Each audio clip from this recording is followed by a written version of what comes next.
हम लोग आपसे कितने सारे सवाल पूछे जा रहे हैं, आप नहीं पूछेंगे कि हम लोग कौन हैं और क्यों इतने सारे सवाल कर रहे हैं आपसे? कौन है आप लोग, आप बता दीजिए। हम लोग कौन है घर के अंदर? नहीं, कोई नहीं है।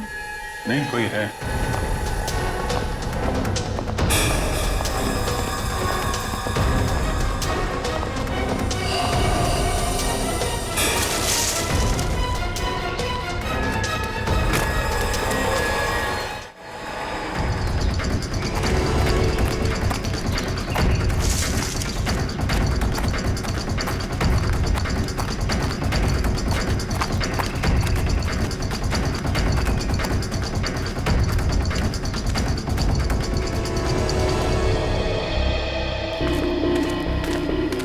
आया तो इस तरफ ही था। कहीं हमें देखकर छुप तो नहीं गया? हो सकता है आकाश भी उसी का साथी होगा शायद। देखते हैं।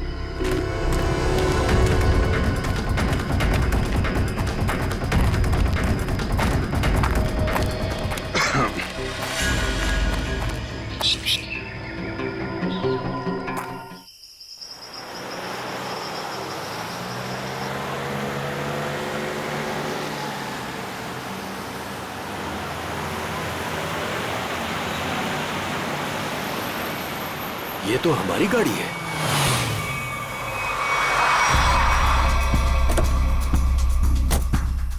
ये तो टीना और आकाश की गाड़ी है। Oh my God! आकाश, टीना, बच्चे नहीं है। मैं एक बार फिर से फोन करता हूँ। गाड़ी यहीं पर है तो दोनों बच्चे भी यहीं पर होने चाहिए। कैसे डरावनी जगह है, कितना घना जंगल है ये। पता नहीं टीना और आकाश को यहाँ गाड़ी रोकने की क्या जरूरत थी। दोनों में से किसी का भी फोन नहीं लग रहा है। लूटपाट का मामला तो नहीं लगता है भाई साहब। बच्चों को सारा सामान गाड़ी में ही है। ऐसे बीच सड़क पे बच्चे गाड़ी छोड़ के गए कहाँ? समझ में नहीं आ रहा मेरे दोनों बच्चे कहाँ चले गए। क्या हो गया उनको? मीरा कुछ नहीं होगा हमारे बच्चों को।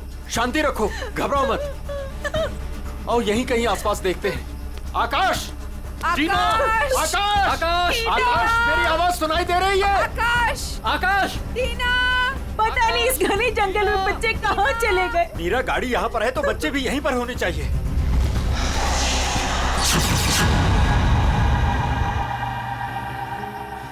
भाई साहब कहीं कोई कुछ भी नहीं है वहाँ। यहाँ पर भी नजर नहीं आ रहा है। सन्नाटा। चुप हो जा।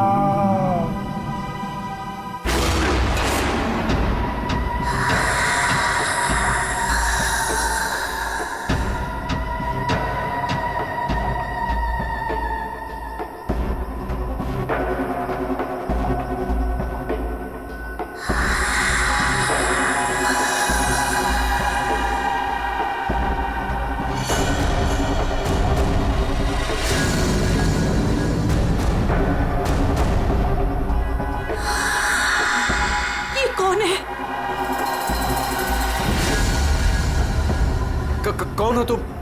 कौन हो तुम? जाओ, जाओ यहां से। बोलो, आवाज बिल्कुल नहीं, वरना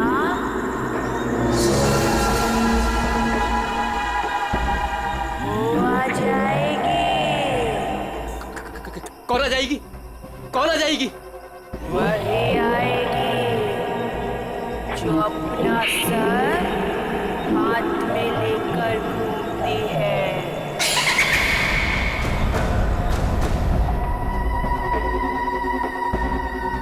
वो आ जाएगी।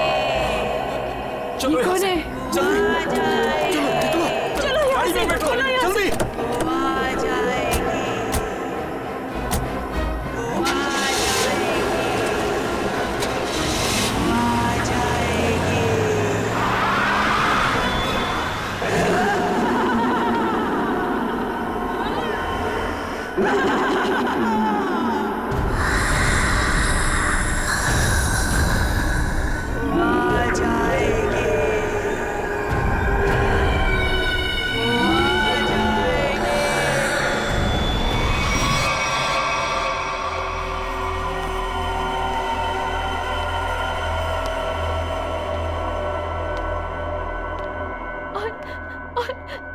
एक औरत आई, उसका सर नहीं था, वो मुझे मारने आई थी,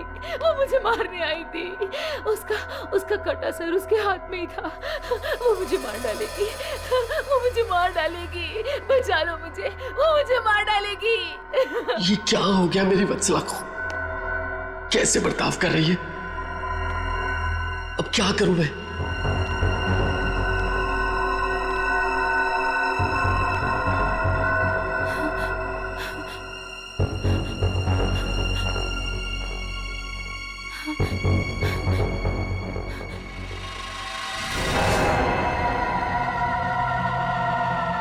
सर, उसके बाद क्या हुआ? उसके बाद वो कटे सर वाली औरत मेरी तरफ घूम गई। मैं डर की वजह से पीछे हट गई। वो मेरी तरफ बढ़ती रही, वो अपना कटा सर मेरे चेहरे की तरफ फेंक। नहीं,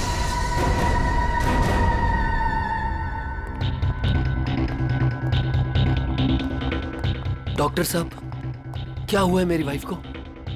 मिस्टर नमित, देखिए ना डॉक्टर साहब के साथ क्या किया वत्सला जी ने। श्रवण, हमने कहीं वहां से आकर कुछ गलती तो नहीं की ना? अब हमारे बच्चे कैसे मिलेंगे? मुझे तो लगता है उस खूनी औरत ने कुछ कर दिया है टीना और आकाश को।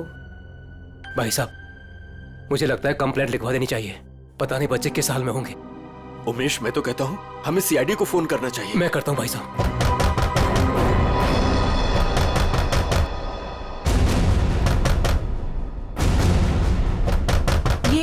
इस तरह से दरवाजा कौन पीट रहा है? मैं देखता हूं।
नहीं डॉक्टर साहब, मैं अपनी वाइफ को किसी भी हॉस्पिटल में एडमिट नहीं करने वाला।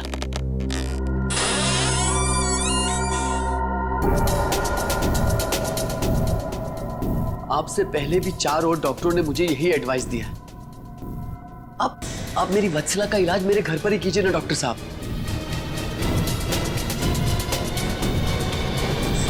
मैं अपनी वत्सला को अपने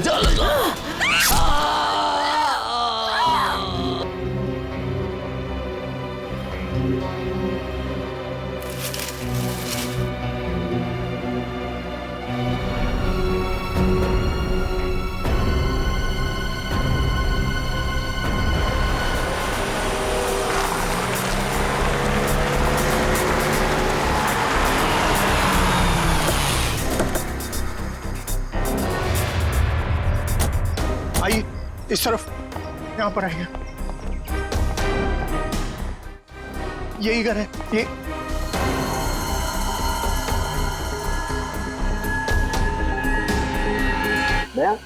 हाँ सर। ये जिस किसी भी हथियार से विक्टिम पर हमला किया गया है, वो हथियार काफी तेज धार वाला होगा।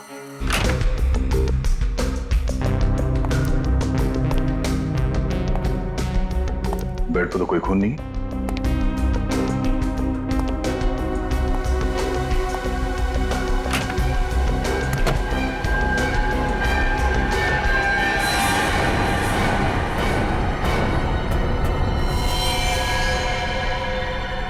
कौन हो तुम? बाहर आओ। बाहर आओ।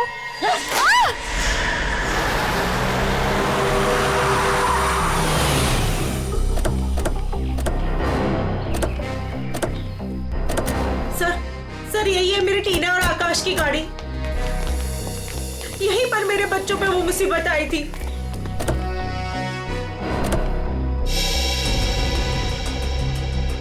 सर, वो उस जगह पे खड़ी थी वो भयानक दिखने वाली लड़की। हाँ सर, सर उसी ने हमारी बेटी को मार डाला है और वही हमारे बेटे आकाश को लेकर गई है। सर गाड़ी के अंदर तो सब ठीक ठाक ही लग रहा है। और सर हाथापाई की भी कोई निशान नहीं। सर, कहीं मेरे आकाश को कुछ हो तो नहीं गया? सर, उसके हाथ में कल रात को हंसिया था। हंसिया? सर, हो सकता है कि शायद आकाश अभी भी उस औरत के कब्जे में हो और टीना किसी भी तरीके से वहां से भाग गई हो सकता है। वो जो कोई भी लड़की है शायद आकाश को जंगल में ही ले गई होगी। हाँ सर, हो सकता है आकाश अभी तक जंगल में ही हो। चल के देख लेते हैं। सर हम भी चलते हैं आपके साथ। नहीं, आप लोग यहीं रुकिए, जंगल थोड़ा खतरनाक है। एक्चुअली आप लोग घर जाइए, कुछ भी पता चलता आपको फोन कर देंगे। ओके? ठीक है सर।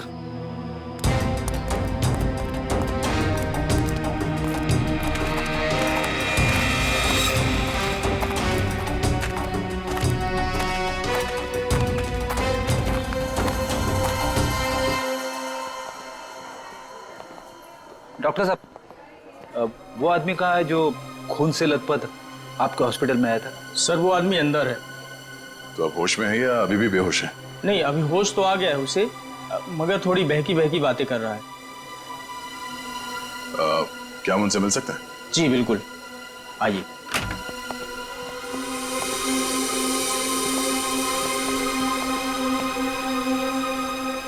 नमित,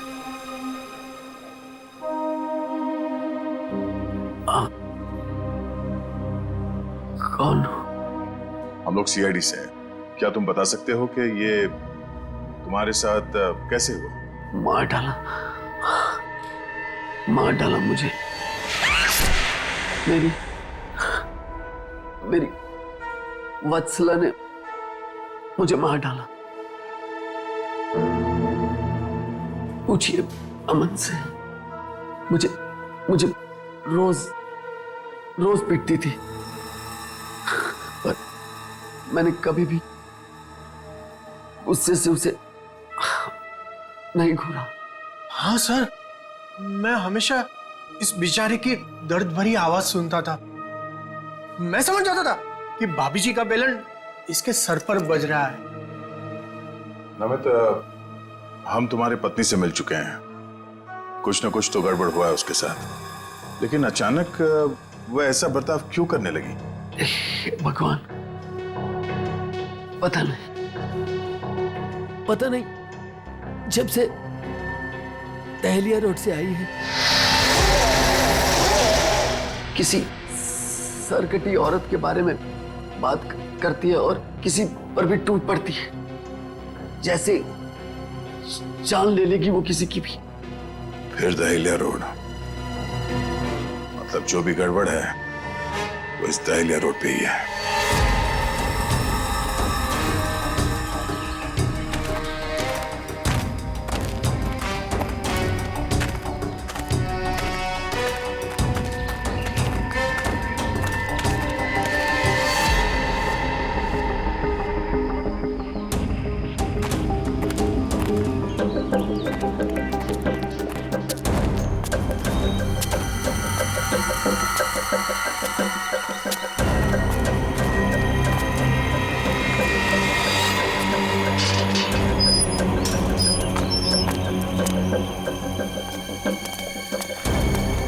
ये तो बिल्कुल हॉरर फिल्म की तरह बंगला है, जंगल के बीच में इतना सुनसान। लगता है ये टीना और आकाश इसी घर में आए होंगे।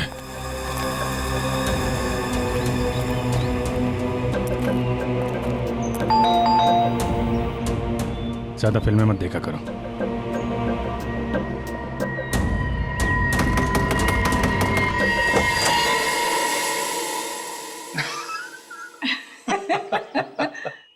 बहुत अच्छा लगा। इतने सुनसान जंगल में भी कोई हमें मिलने आया। एनीवेज, मेरा नाम डीके है और ये मेरी धर्मपत्नी रागिनी। अरे आइए ना आप लोग, अंदर आइए, बाहर क्यों खड़े हैं? प्लीज आइए आइए आइए। सर ये लोग तो बहुत अजीब हैं। ये तो हम लोग से ऐसे बात कर रहे हैं जैसे हम लोग इनके रिश्तेदार हैं। काफी अच्छा घर है। Thank you. आसपास दूसरा कोई घर नहीं दिख रहा है, तो इतने सुनसान जंगल में आपने ये घर बनाया है। बनाया नहीं है सर, खरीदा है। वो क्या है ना कि हम दोनों पति पत्नी एक कलाकार हैं और अपनी सोच के आकार को पूरा करने के लिए हमें शांति और एकांत की सख्त जरूरत रहती है। जी हाँ सर, यही हमारा घर भी है और हमारी दुनिया भी है। और हाँ, आपको एक बात और बताना चाहूंगा। हम लोग रहते जरूर इस सुनसान इलाके में हैं, लेकिन कला के क्षेत्र में हमारा बहुत बड़ा नाम है। अच्छा। कब खरीदा आपने ये घर? बहुत साल पहले खरीदा था। अब तो ध्यान भी नहीं है हमें कि कब खरीदा था हमने। हाँ, ये तो याद होगा कि कल यहाँ पे कौन आया था। हाँ सर, बिल्कुल। लेकिन कल तो यहाँ कोई नहीं आया था सर। ये फोटोज देखिए, ध्यान दीजिए और सोच के बताइए, क्या इन दोनों में से कोई भी कल यहाँ आया था? नहीं मैडम, इनको हमने पहले कभी नहीं देखा।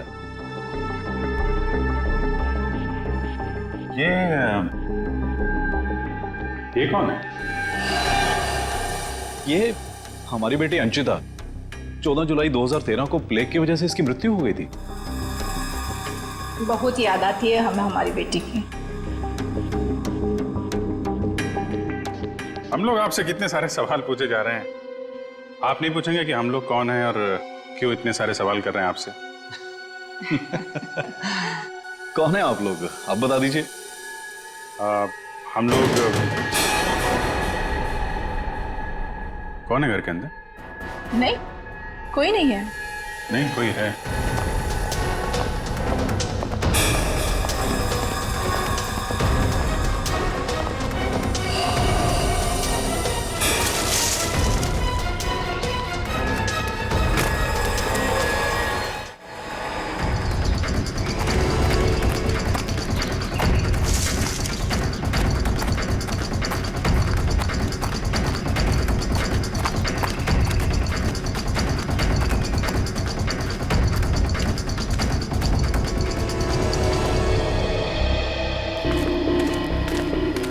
आया तो इस तरफ ही था। कहीं हमें देखकर छुप तो नहीं गया? हो सकता है आकाश भी उसी का साथ ही होगा शायद। देखते हैं।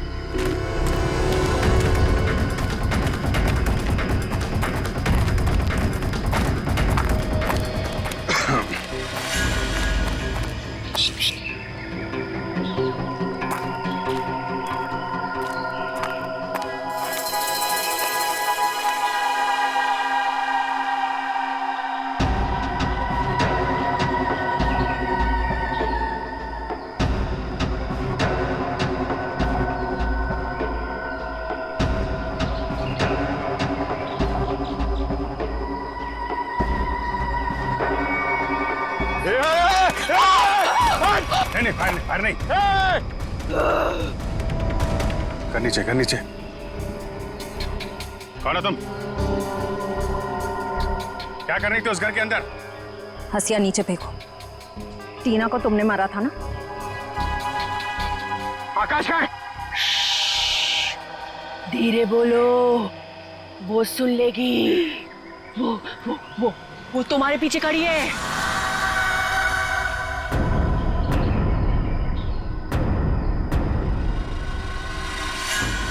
कौन है हमारे पीछे? कोई नहीं है, लगता है दिमाग हिला हुआ इसका। क्या दिखा रही है, हैं? कौन है पीछे? वो तुम्हारे पीछे बिना सर वाली औरत अपना सर हाथ में लेके दिखा रही है। सर, ये उस सिरकटी औरत की बात करी सर, वत्सला जैसी बातें कर रही है। हमारे पीछे कोई नहीं है। किसकी बात कर रही हो तुम? ऐसे नीचे करो, नीचे रखो। मैं मार दूंगी उसे, मैं मार दूंगी उसे, मैं मार दूंगी, मार दूंगी।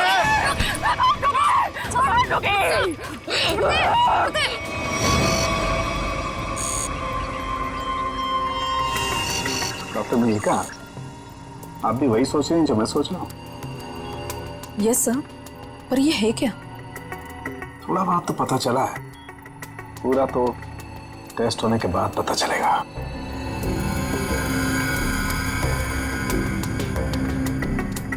सर, मुझे लगता है कि आप ये कलर एरिया देख रहे हैं, ये ब्रेन टेल की नर्व्स की तरफ आ रहा है। इन दोनों औरतों के दिमाग के साथ छेड़छाड़ी की गई है।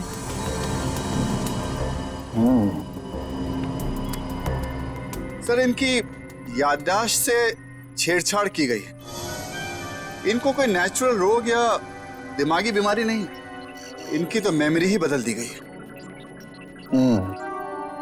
मतलब ये कि आर्टिफिशियल मेमोरी भर दी गई है इनके दिमाग में। Yes sir. क्या आर्टिफिशियल मेमोरी भर दी गई है? हाँ जी। मतलब ये दोनों औरतें जो देख रही थी या बोल रही थी, इनके दिमाग का वहम नहीं था? बिल्कुल नहीं था। दरअसल क्या होता है कि इंसान के बचपन से लेकर के उसके बड़े होने तक उसकी जिंदगी की तमाम यादें उसके दिमाग में एक डिस्क की तरह से जमा हो जाती हैं, कुछ इस तरह से। और फिर कोई एक दिन गर्दन के पीछे ऐसा इंजेक्शन लगा देता है, ये देखिए, यहां दिख रहा है, जिससे ब्रेन में कंपार्टमेंट्स बन जाते हैं और जिंदगी की सारी याद ब्लॉक हो जाती है। इंसान एक सेमी कॉन्शियस स्टेट में चला जाता है, आधी बेहोशी की हालत में। के बाद फिर क्या होता है? इसमें इंसान के दिमाग को सुन कर देने वाला दिया जाता है। इंसान अगला पिछला सब भूल जाता है। आप सुन सकते हो, समझ सकते हो, लेकिन आप रिएक्ट नहीं कर सकते। और फिर इस हालत में उसको एक कटी सिर वाली औरत दिखाई जाती है और उसके कानों में बार बार ये बातें सुनाई जाती है कि ये लोग आपको मारने वाले हैं और ये सारे इंसान आपके दुश्मन हैं और आपको उनको मार देना है। ड्रग के असर की वजह से दिमाग कुछ इस तरीके का दिखाई देने लगता है। हर याद को दबाकर, सप्रेस करके उसे सिर्फ उतना ही हिस्सा याद करने के लिए दिया जाता है जितना कि बेहोशी की हालत में उसे सुनाया या दिखाया गया था। सर, यानी कि इन दोनों औरतों ने सच में एक सरकटी औरत को देखा और होश में आने के बाद दोनों को सिर्फ उतना ही याद है? बिल्कुल। वरना सोचो, दो लड़कियां जो एक दूसरे को जानती नहीं, पहचानती नहीं, वो एक ही समय पर एक ही जैसी बात कैसे सोच सकती हैं? मतलब इनकी मेमोरीज को बदल दिया गया है। कौन सा इस्तेमाल किया गया इनके ऊपर? ये ऐसी दवाइयाँ जो ब्रेन की मेमोरी लोकेशंस को नष्ट कर देती है। आपको ये भी याद नहीं रहेगा कि आप हैं कौन, और आपको उतना ही याद रहेगा जितना आपको बताया जाएगा। हमारे टेस्ट में भी काफी ऐसे मिले हैं जो याददाश्त मिटाने के लिए काफी हैं, और हाँ, इन्हें हल्के इलेक्ट्रिक शॉक्स भी दिए गए।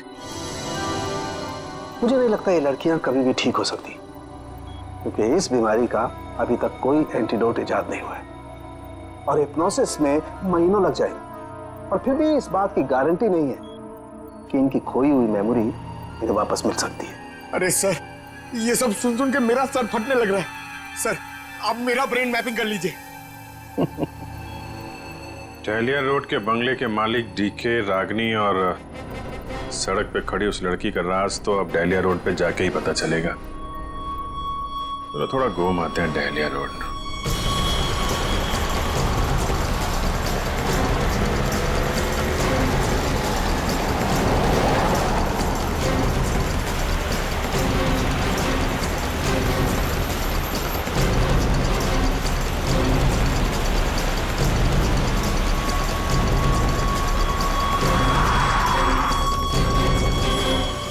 ये हमारी बेटी अंचिता है। 14 जुलाई 2013 को प्लेग की वजह से इसकी मृत्यु हो गई थी। ये तो वही लड़की है, डीके और रागिनी की मरी हुई बेटी। मेरी मदद कीजिए प्लीज। कैसी मदद? मेरा मतलब क्या मदद चाहिए आपको? मेरे मम्मी पापा अचानक से बेहोश हो गए। मैंने बहुत कोशिश की उन्हें उठाने की, पर वो नहीं उठे। कहाँ है कहाँ आपके मम्मी पापा? घर पे आके देखिए ना प्लीज, पास में है। चलिए आइए। आइए, कहाँ पर है? चलिए। अच्छा, इन नाम से कोई भी रजिस्ट्रेशन नहीं? ओके ठीक है, थैंक यू सर। सारे पेंटर्स एसोसिएशन में फोन कर लिया सर, मगर डीके और रागिनी के नाम से कोई भी रजिस्ट्रेशन नहीं। सब कुछ झूठ बोला उसने। मुझे तो लगता है कि उसने अपना नाम भी गलत बताया है। जयवंती, कुछ पता चला?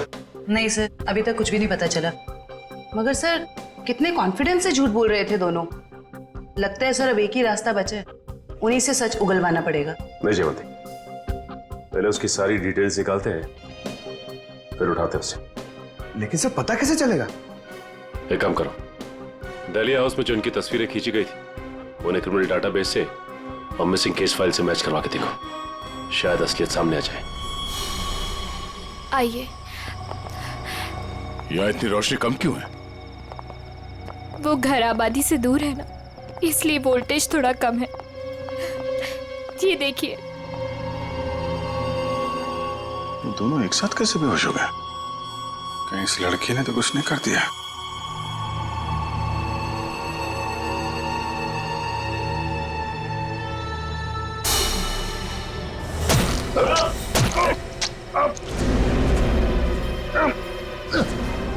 ठीक है।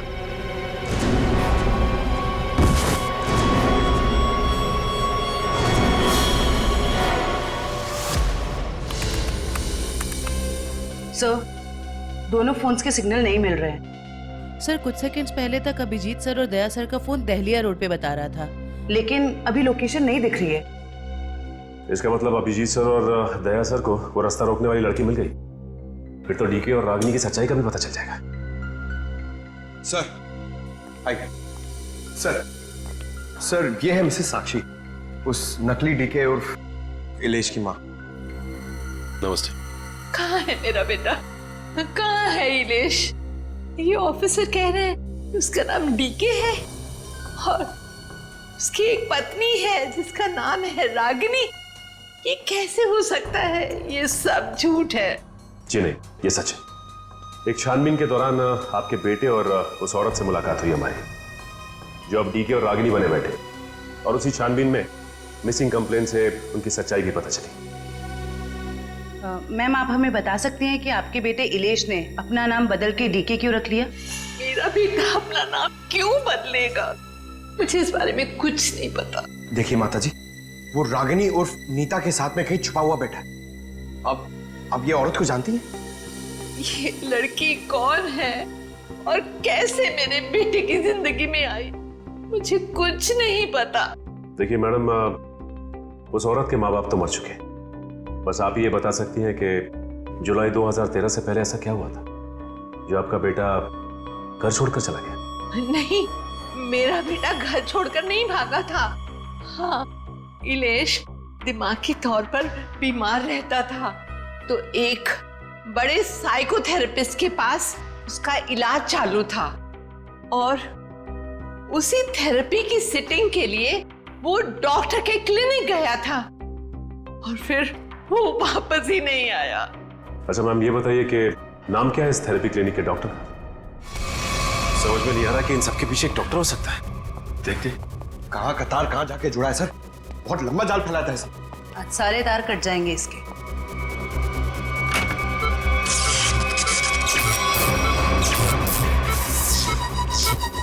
Oh my God.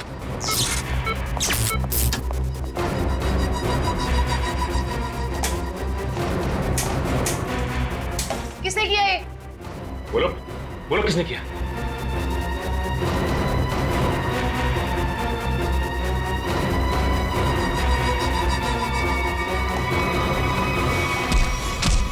बता, कौन है इन सबके पीछे?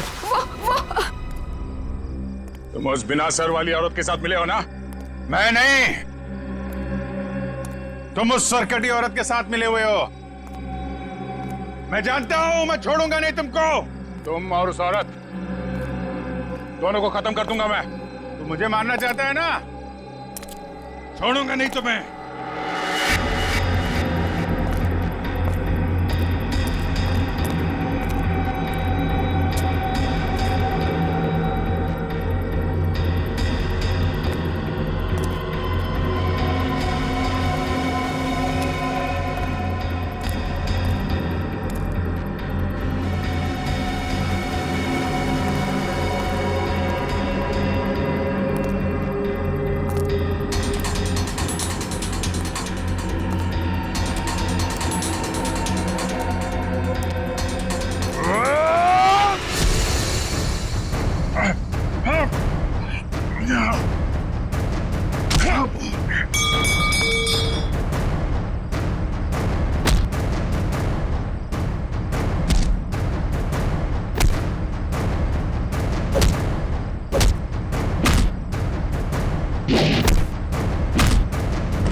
सर डालिया रोड यही है।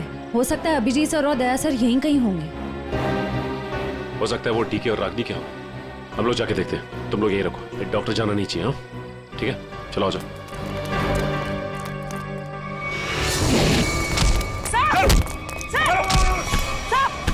अभिजीत सर, क्या कर रहे हो आप लोग? संभालो। क्या कर रहे हैं? सर क्या कर रहे हो? Please, please. नहीं सर। चल जल्दी, चल। एंटीडोट दे जल्दी। संभालो।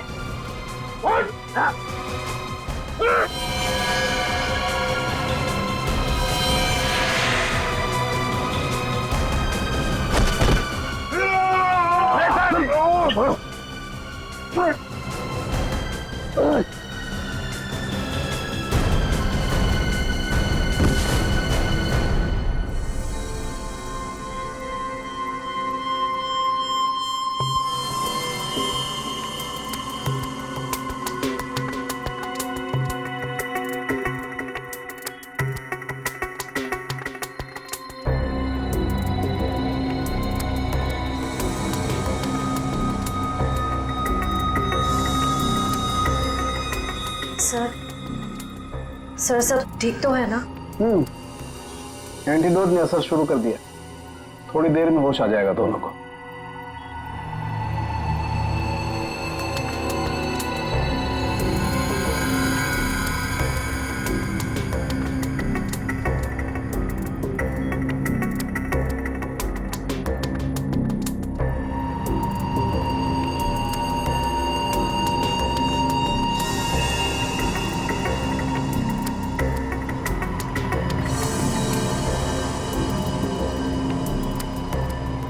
शुक्र मनाओ डॉक्टर सलीम के, अगर ये दोनों ठीक हुए हैं तो सिर्फ मेरी वजह से।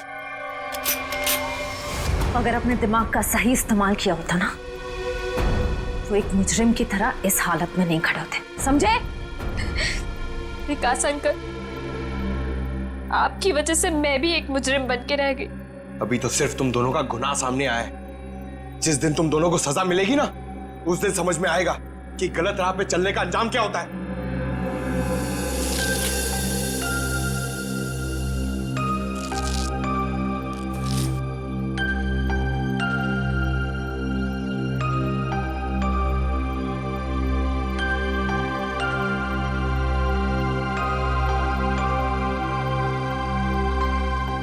हम ये दहलिया रोड वाले बंगले पे? नहीं यार, न्यूरो सेंटर में है भाई।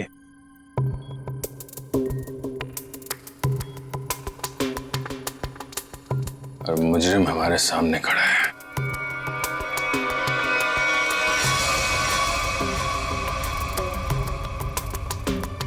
अच्छा एक बात बताओ, तुम्हें अभी वो कटे हुए सिर वाली औरत और वो भयानक आवाज से तुम्हें सुनाई देती? सर वो तो उस वत्सला के दिमाग में था, और वो वो जंगल वाली लड़की के दिमाग में भी वो जो हंसिया लेके घूम रहे थे।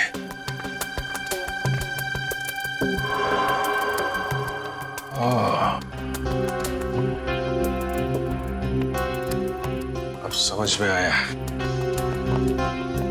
संचिता के माँ बाप ने भी हम लोगों को वो वाला इंजेक्शन लगा दिया था। हमारे दिमाग में भी ये सारी बातें भरती गई थी। बताओ डॉक्टर विकास, क्यों किया तुमने ये सब? जल्दी बता, वरना हमें तुम्हारा इलाज करना पड़ेगा। क्या बताऊं? डॉक्टर सालुंके ने सब कुछ समझा तो दिया था।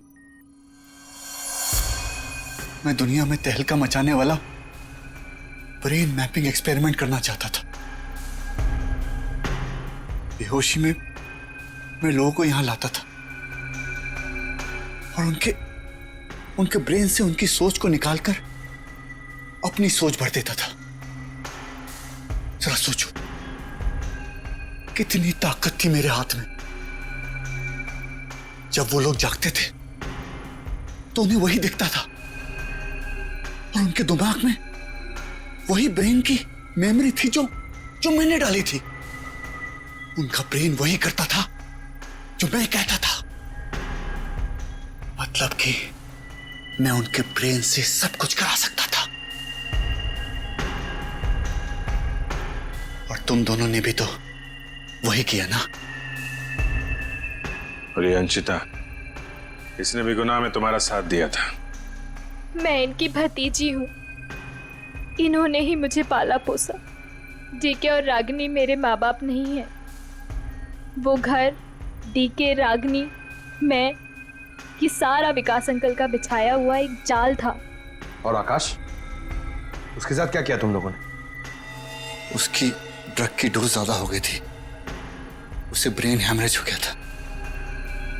उसकी मौत का मुझे बहुत अफसोस है। तुम्हारे जैसा जीनियस डॉक्टर लोगों के दिमाग का गलत इस्तेमाल करने के चक्कर में गुनहगार बन गया। तुम्हारी खोज इंसानियत के खिलाफ है। कानून तुम्हें इसकी जरूर सजा देगा। शायद फांसी होगी तुम्हें।